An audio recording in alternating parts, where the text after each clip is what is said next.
오늘은 제가 담임 목사님을 대신해서 무엇이 있을까라는 제목으로 하나님의 말씀을 전하도록 하겠습니다. 우리 옆에 계신 분들 함께 바라보시면서 인사하도록 하겠습니다. 잘 오셨습니다. 축복합니다. 잘 오셨습니다. 축복합니다. 잘 오셨습니다. 네. 많이 피곤하실 텐데 같이 함께 이렇게 예배할 수 있게 돼서 너무나 하나님께 감사드리고, 또 우리가 이 시간에 하나님의 말씀을 대하는 시간이니만큼 집중해서 함께 하나님 말씀 앞에 섰으면 좋겠습니다. 테네시주, 미국에 있는 테네시주라는 곳에 센고 연합 감리교회라는 교회가 있습니다. 이 교회를 담임하는 담임 목사님 이름은 윌리 라일이라는 목사님인데요. 이 목사님께서 지난 2013년 4월에 이 센고 연합 감리교회에 담임 목회자로 청빙을 받게 되었습니다. 근데 이 목사님이 이 교회에 가기 전에 기도하던 중에 하나님께서 주신 아주 특별한 마음을 받게 됩니다. 그 마음은 무엇이었냐 하면, 거리에서 굶주리고 고통당하는 그 노숙자들, 거리에 있는 그들과 같은 삶을 살아라라는 그런 마음을 받았다는 거예요. 그래서 정말 하기가 싫었는데 이 목사님이 하나님의 말씀에 또 기도하는 가운데 주신 마음에 순종하는 마음으로 노숙자가 되기로 결심을 합니다. 평생 그렇게 되기로 했다는 건 아니고요. 이제 담임 목회를 시작하기 전에 그 노숙자가 되기로 결심을 한 겁니다. 그래서 이 목사님이 6월 17일 월요일부터 21일 아침까지 길거리에서 실제로 먹고 자고 하면서 씻지도 않고 굶주린 상태로 그들과 함께 생활을 하기 시작했다는 겁니다. 근데 이 목사님보다 대단한 분은 이 목사님의 사모님이었던 것 같아요. 목사님이 기도를 한 다음에 이런 마음을 주셨다. 내가 이제부터 5일 동안은 집에 안 들어오고 밖에서 있겠다라고 말하니까 이 사모님이 주저없이 이 목사님을 차에 태워서 다운타운 시내에 있는 곳에 내려주었다는 거예요. 그리고 뒤도 돌아보지 않고 집으로 가셨다라고 하더라고요. 그래서 이 목사님이 어찌됐든 이 17일 월요일부터 21일 주일까지 계속 길거리에서 생활을 하시는 거예요. 옷도 갈아입지 않고 씻지도 않고 면도도 하지 않고 계속 그렇게 굶주리기도 하고 구걸하면서 생활을 하면서 그 노숙자들의 삶이 얼마나 힘들고 고단한지를 직접 경험해 봤다는 겁니다. 그리고 23일 주일 새벽에 자기가 부임하게 된 교회 앞에 가서 거기에서 노숙자처럼 이렇게 앉아 있었던 거예요. 그러면서 교회 앞에서 구걸을 하면서 교인들이 어떻게 하는지를 지켜봤다고 합니다. 근데 이때 약 20명 정도 교인만 그에게 와서 돈을 주거나 그에게 와서 인사를 건넸다고 해요. 이 교회의 약 10% 정도 되는 숫자의 교인들만 그에게 친절을 베풀고 따뜻한 말 한마디를 전했다는 겁니다. 나머지 90%는 그 사람을 바라보면서 경멸의 눈빛, 그리고 왜 우리 교회 앞에 있을까, 이런 마음을 담은 눈빛으로 그 노숙자 행세의 목사님을 쳐다봤다는 거예요. 그래서 그 주일날 이제 예배 시간이 되고 사회자가 목사님이 새로 부임하셨다는 이야기를 하면서 소개를 하니까 이 목사님이 그 허름한 차림으로, 지저분한 차림으로 강단을 향해서 걸어가기 시작했던 겁니다. 아마 그 자리에 앉아 있었던 많은 성도들이 웅성거리기 시작했을 겁니다. 처음에는 우리 목사님 새로 오셨다고 해서 박수치면서 환영했을 텐데, 웬 노숙자가 강단을 향해서 예배당을 가로질러서 걸어가는 거예요. 그 모습을 보면서 박수 소리는 점점 잦아들고 그 교회의 직분자들 혹은 성도들은 수군거리기 시작하는 거죠. 그리고 그분을 제지하려고도 하고 그런 소란이 벌어진 겁니다. 그 목사님이 그 위에 올라가서 설교를 하기 시작하는데 이런 말을 했다고 합니다. 우리 교회의 교인들은 매주 1시간만 하나님을 섬기기 원하는 것 같습니다. 하지만 그것은 하나님의 계획이 아닙니다. 우리는 정말 예수님처럼 살고 있습니까? 라는 질문을 던졌다고 합니다. 제가 이 글을 찾아보고 이 일화를 찾아보고 실제 이 목사님의 사진을 보면서 나는 정말 예수님처럼 살고 있는가? 우리는 정말 예수님처럼 살아가고 있는가라는 것을 고민해보게 되었어요. 그러면서 한번 상상해봤어요. 우리 교회에 만약에 우리 윤영현 목사님께서 처음 교회에 오셨을 때 그런 모습으로 만약에 들어오셨다면 우리 교회는 어떻게 반응했을까? 아니, 예배가 시작하기 전에 교회 앞에 저 골목에 그렇게 만약에 목사님께서 계셨다면 우리 교회 성도분들은 몇 분이나 그 노숙자 행세를 한 목사님에게 찾아가서 인사를 하거나 도움의 손길을 건넸을까라는 것을 상상해 봤는데 함부로 결론을 내리기가 어렵더라고요. 오늘 우리가 하나님의 말씀을 들으면서 나 스스로를 돌아보고 또 우리 교회를 돌아보고 우리는 어떻게 살아가고 있는가를 진지하게 한번 점검해 볼 수 있었으면 좋겠습니다. 오늘 우리가 읽은 말씀에 보면 예수님께서 예루살렘 성전을 향해서 가시는 내용들을 담고 있습니다. 특별히 11장 1절에서부터 보면 그들이 예루살렘 가까이 와서 감람산 벳바게와 베다니에 이르렀을 때 예수께서 제자 중 둘을 보내시며 라고 합니다.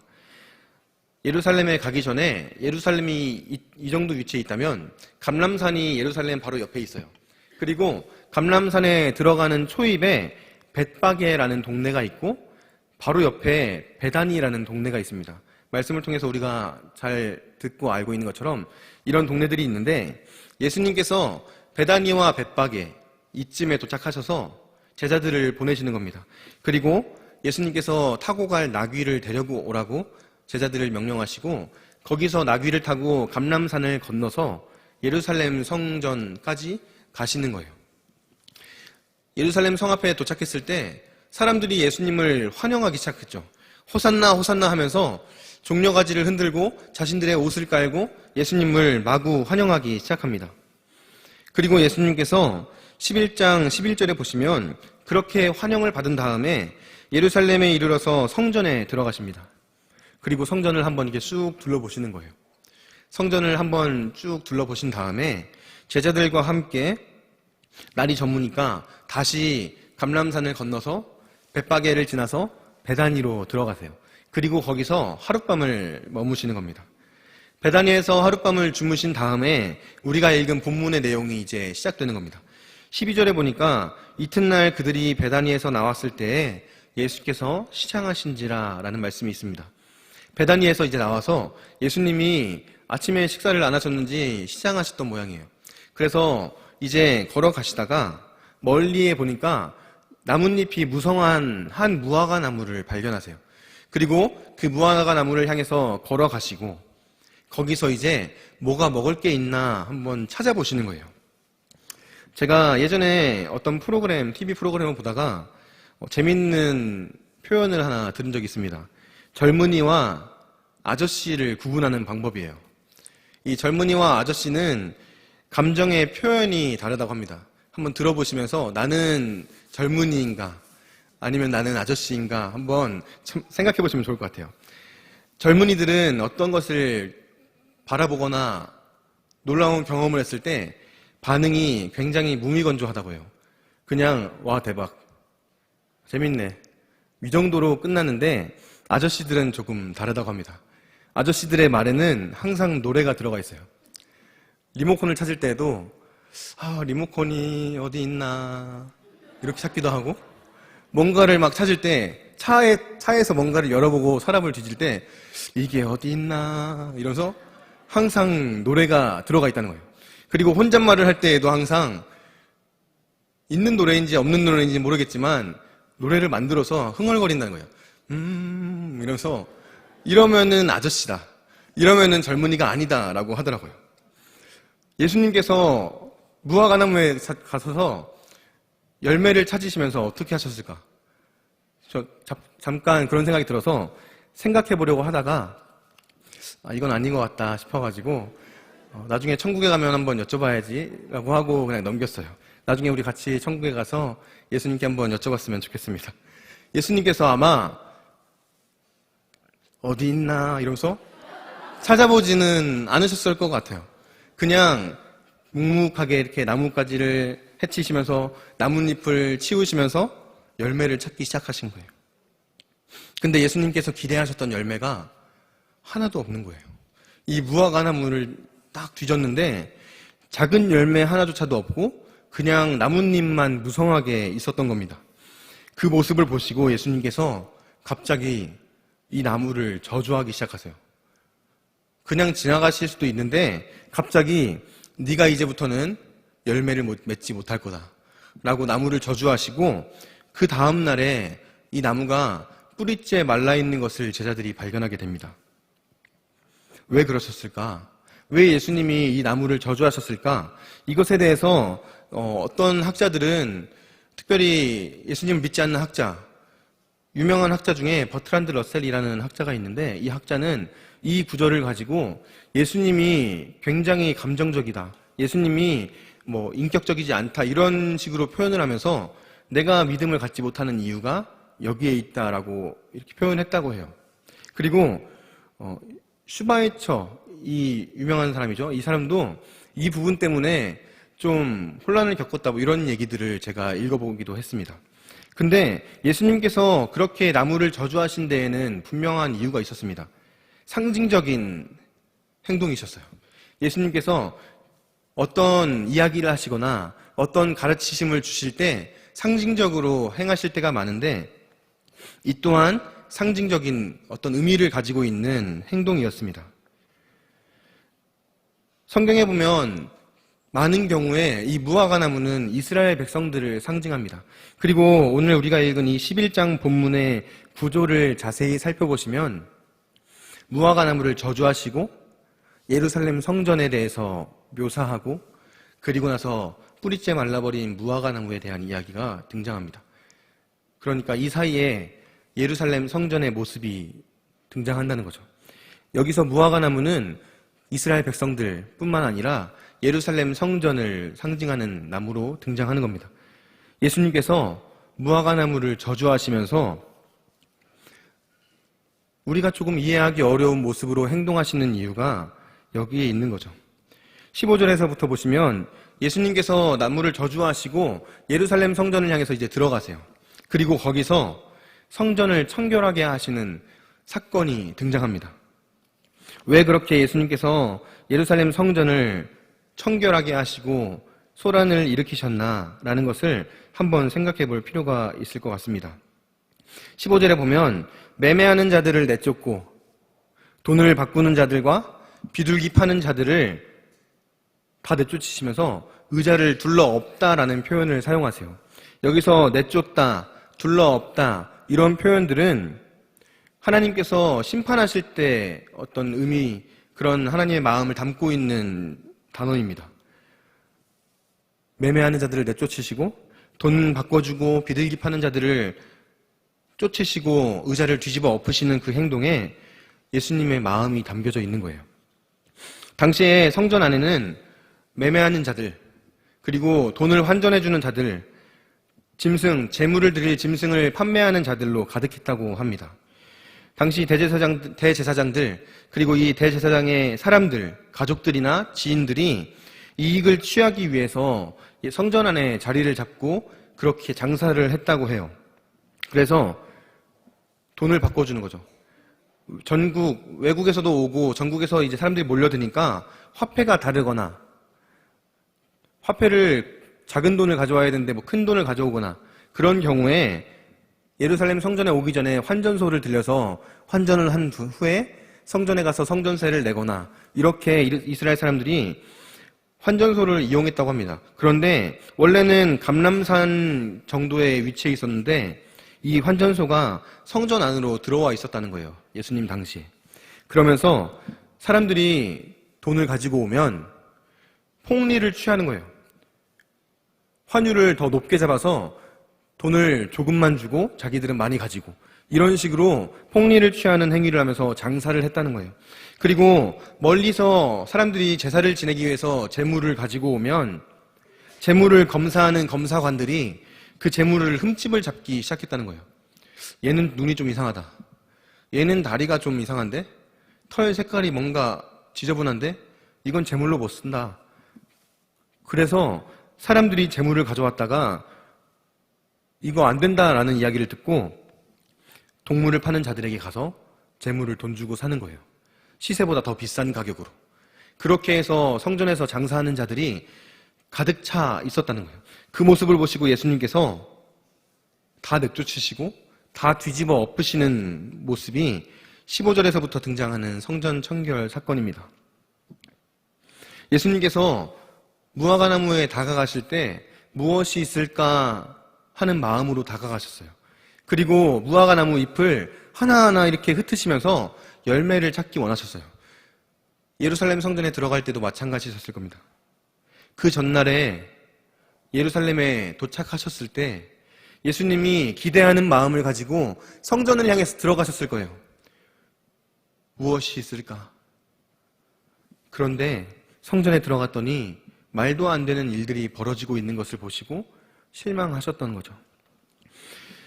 12절에 보시면 예수님께서 시장하셨다라는 표현을 하시고 나무를 찾아가십니다. 여기서 시장하셨다라는 표현은 페이나오라는 단어를 사용하는데 열망하다라는 의미를 담고 있어요. 간절히 찾다, 갈망하다. 그러니까 열매를 찾기를 간절히 원하시면서 무화과 나무를 향해서 걸어가셨던 거죠. 성전 안에 들어가시면서 하나님을 예배하는 자들을 찾기를 간절히 원하셨던 거예요. 진짜 하나님을 바르게 예배하는 자들이 있겠지? 무엇이 있을까? 기대하는 마음, 갈급한 마음을 가지고 성전을 향해서 걸어가셨던 겁니다. 그런데 예수님이 마주한 광경은 예수님이 기대하셨던, 예수님이 간절하게 갈망하셨던 모습이 아니었어요. 그래서 그걸 다 뒤집어 엎으신 겁니다. 그래서 무화과 나무를 보시면서 이스라엘을 저주하시듯이 상징적으로 무화과 나무를 저주하신 겁니다. 두 번째로는 이 예수님께서 무화과 나무를 저주하신 사건을 이해하기 위해서 무화과 나무에 대해서 좀 살펴볼 필요가 있습니다.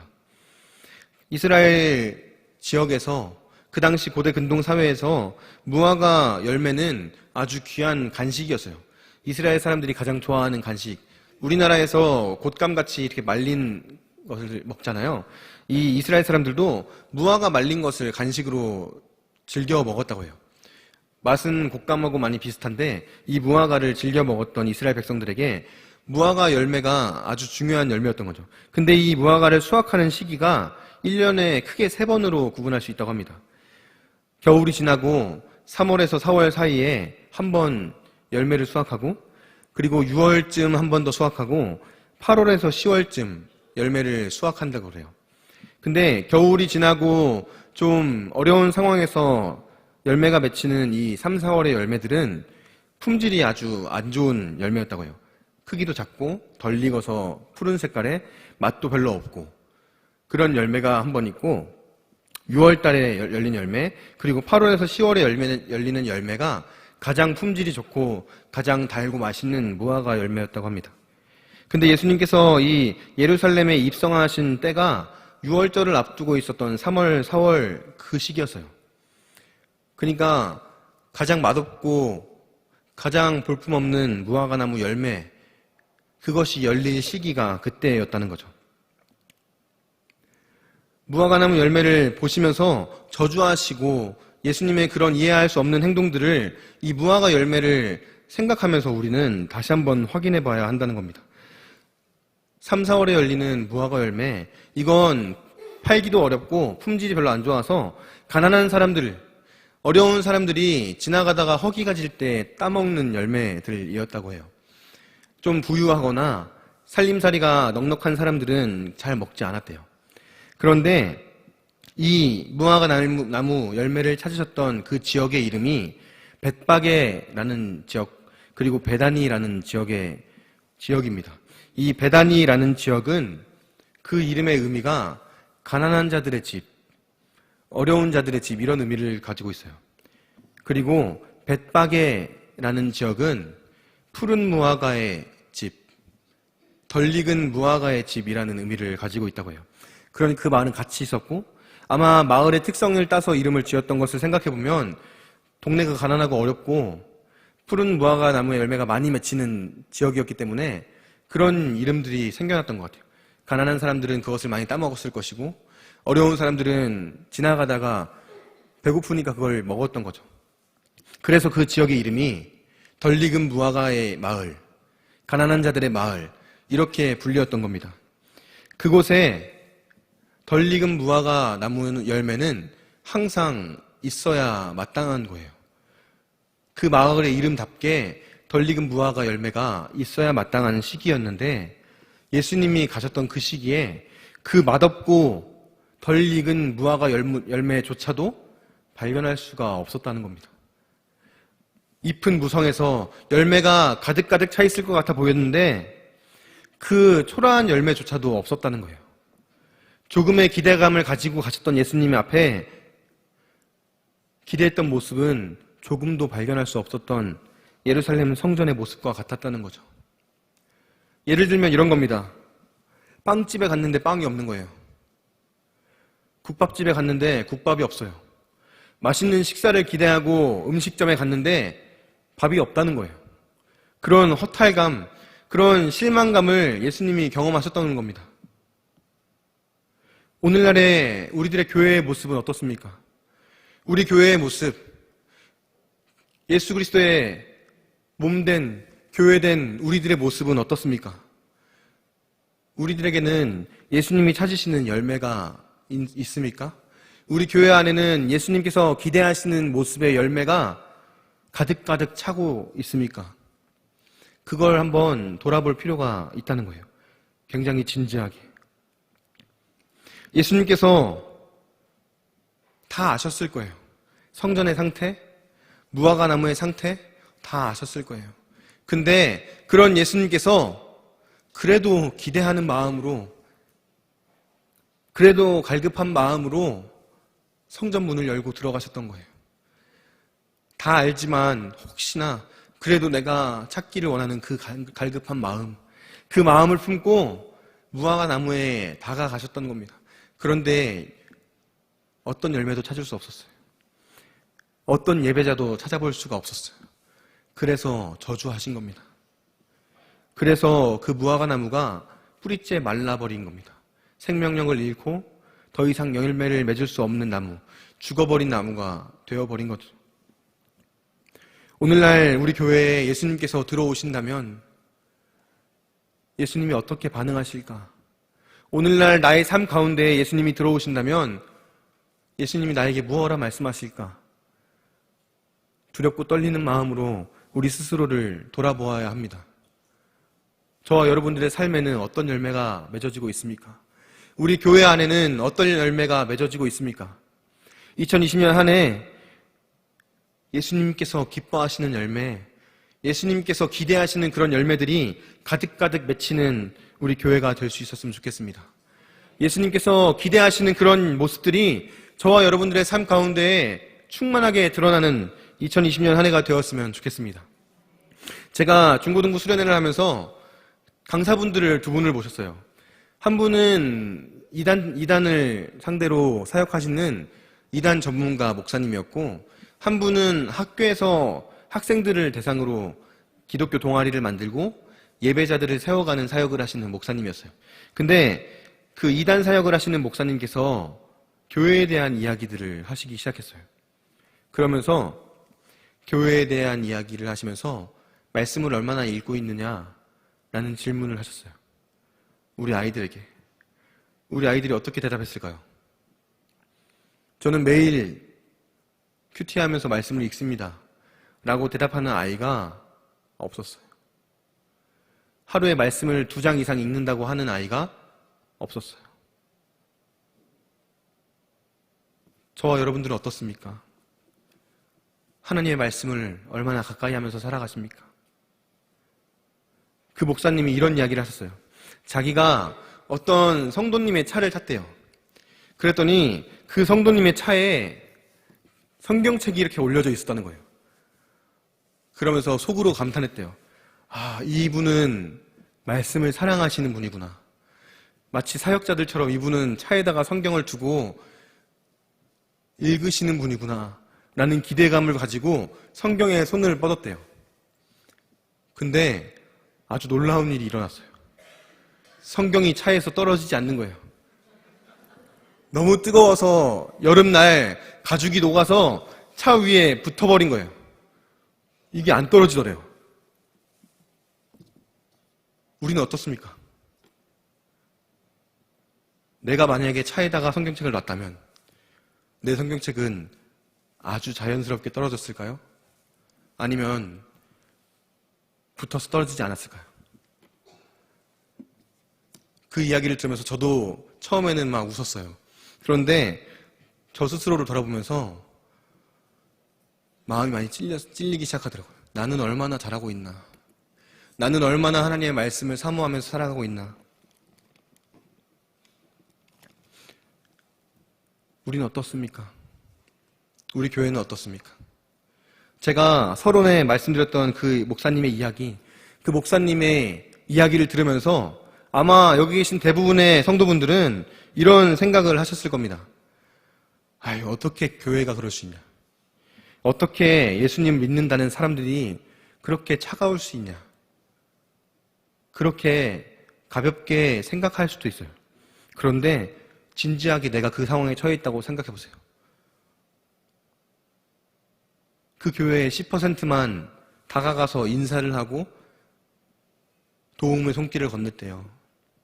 우리 교회는 얼마나 그 어려운 사람을 돌아볼 것 같습니까?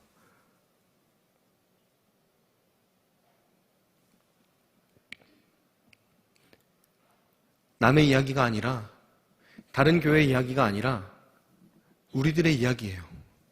저와 여러분은 어떻게 살아가고 있습니까? 교회에 필요한 것이 무엇일까? 예수님께서 찾으시는 것이 무엇일까? 그것을 진지하게 고민하던 중에 크게 두 가지로 제가 정리해봤습니다. 첫 번째는 믿음입니다. 믿음. 여러분들에게는 믿음이 있으십니까? 예수 그리스도를 믿는 믿음이 있으십니까? 예수 그리스도를 나의 유일한 구주, 나의 삶의 주인이라고 고백하는 그런 믿음이 있으십니까? 저 여러분들에게 그 믿음이 반드시 필요합니다. 우리 교회에 그런 믿음이 반드시 필요합니다. 그게 없다면 교회라고 할 수가 없겠죠. 제가 교회에 온 지 얼마 되지 않았고 많은 분들을 신방하지 않아서 모든 분들의 삶을 다 알지는 못하지만 최근에 몇몇 집사님, 권사님 이렇게 댁을 신방을 하면서 놀란 경험이 있었어요. 신방을 하면서 최근에 세 가지 때문에 놀랐어요. 첫 번째는 목사님의 설교 때문에 놀랐어요. 설교를 기가 막히게 하시는구나. 이 짧은 본문을 가지고. 더 놀랐던 건 그 신방하는 성도분들의 삶의 상황에 정확하게 맞는 그 말씀들을 바로바로 이렇게 펼쳐서 딱 하시는 거예요. 그럼 그 모습을 보면서 대단하시구나. 첫 번째로 감탄했어요. 두 번째로는 권사님의 믿음에 감탄했어요. 신방을 갔는데 이 권사님께서 이렇게 막 이야기를 나누던 중에 이런 말씀을 하셨어요.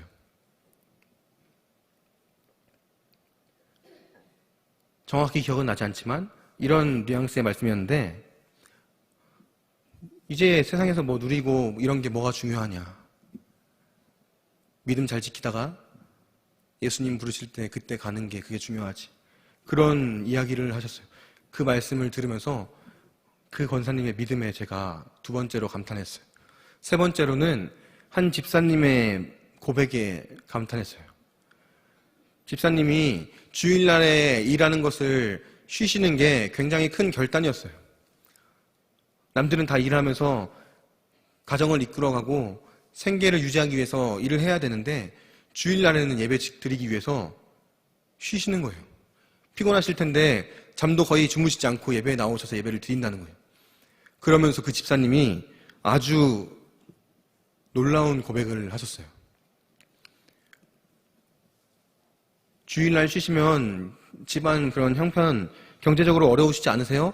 라는 목사님의 질문에 그 집사님께서 하나님이 다 채워주시더라고요. 그런 고백을 하시더라고요. 그게 믿음 아닙니까? 저는 그게 믿음이라고 생각해요. 하나님이 다 채워주신다. 하나님이 나를 도우신다. 오늘 주일 말씀에 목사님께서 하신 것과 같이 하나님이 도우신다는 거예요. 하나님께 소망을 두고 살아가는 저와 여러분이 되었으면 좋겠습니다. 세상에 어떤 것이 아니라 오직 하나님께, 그분께 소망을 두고 그분의 도우심을 구하면서 그분만을 의지하면서 살아가시기를 간절히 바랍니다. 그때 그 집사님의 고백과 같이 하나님이 다 채우시더라. 하나님이 다 도와주시더라. 하나님께서 다 해주시더라.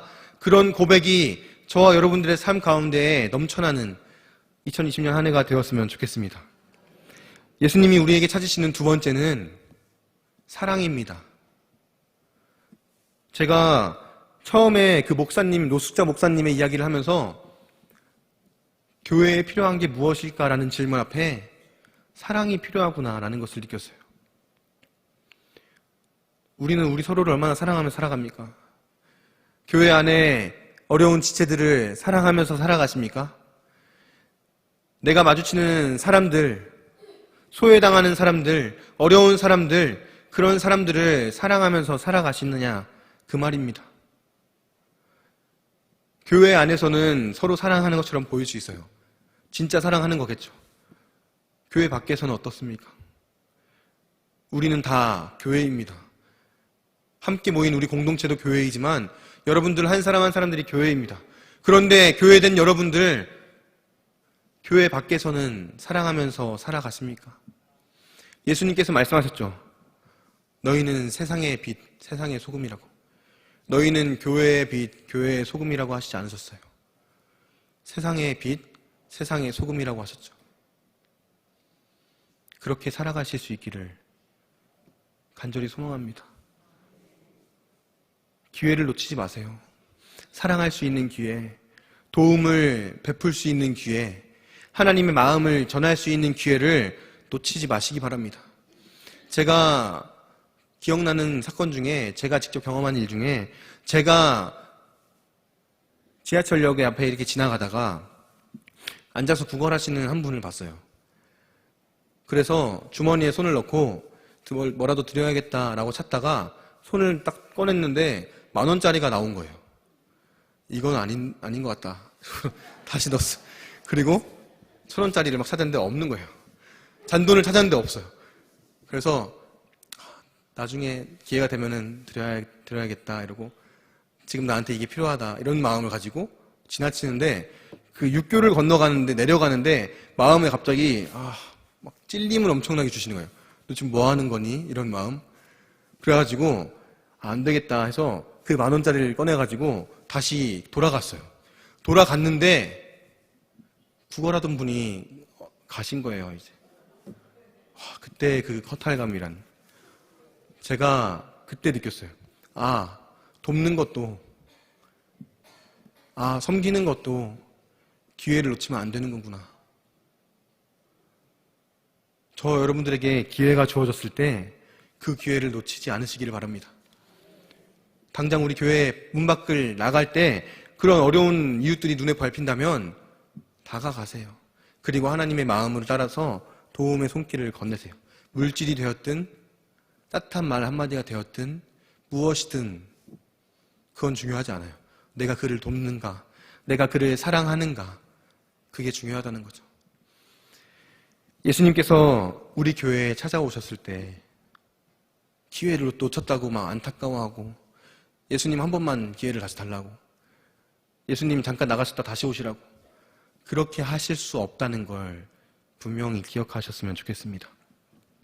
오늘날의 우리 한국교회에, 오늘날 우리 우이중앙교회에 예수님께서 무엇이 있을까 하여 다가오실 때 우리는 무엇을 보여드리겠습니까? 우리의 믿음을 보여드려야 합니다. 우리의 사랑을 보여드려야 합니다. 말로만 더 사랑, 말로만 사랑합니다 표현하는 게 아니라 행함과 진실함으로 서로를 사랑하고 이웃을 사랑하는 저와 여러분들이 되었으면 좋겠습니다. 우리 이 시간에 함께 말씀을 기억하시면서 같이 기도했으면 좋겠습니다.